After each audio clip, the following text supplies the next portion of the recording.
নিরাপত্তার ব্যবস্থা করতে হবে। যারা মূর্খ আছে, যারা অজ্ঞ, যারা লেখাপড়া জানে না, আজকে তাদেরকে হিয়ারিং এর নামে ডাক করিয়ে তাদেরকে তাদের কাগজপত্র গুলোকে ছিনিয়ে নিয়ে তাদেরকে রুম থেকে বাহির করে দেওয়া হচ্ছে। তারা যাদের ডকুমেন্টস জমা দিচ্ছে তারা আপনার কোনো কপি পাচ্ছে না, কোনো রিসিভ পাচ্ছে না। তাহলে আজ আমরা যেটা বুঝতে পারছি, ইলেকশন কমিশন আজকে হিয়ারিং এর নামে আমার দেশের নাগরিক গুলোকে আজকে ডিভোটার করার পরিকল্পনা করছে। আমি চাই আমার দেশের সাধারণ নাগরিকের কাছে আমি অনুরোধ করব, এখন আপনারা সোচ্চার হন, এখন আপনারা রাস্তায় নেমে আসুন। কারণ আজকে আমার দেশের ইলেকশন কমিশন এরা বিজেপির দালালি করে আমার আপনার ভোটার অধিকার কেড়ে নেবে।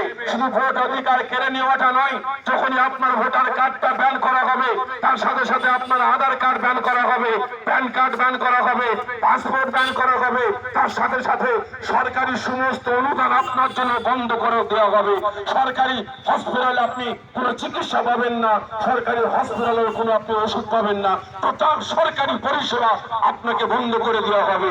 হঠাৎ করে দেখা যাবে রাতের আধারে আপনাকে তুলে নিয়ে গিয়ে ডিটেনশন ক্যাম্পে ভরে দেবে। তখন আমরা জনগণ আমরা হা করে তাকিয়ে থাকবো, আমাদের কিছু করার থাকবে না। তাই সকলের কাছে অনুরোধ, আমার দেশের জনগণ আমাদের অস্তিত্ব রক্ষার জন্য, এদেশের জনগণের অস্তিত্ব রক্ষার জন্য আমাদের সকলকে ঝাঁপিয়ে পড়া দরকার। এখন আপনাদের সামনে বক্তব্য রাখবে জনাব সানাউল্লাহ সিদ্দিকী ভাই সাহেব।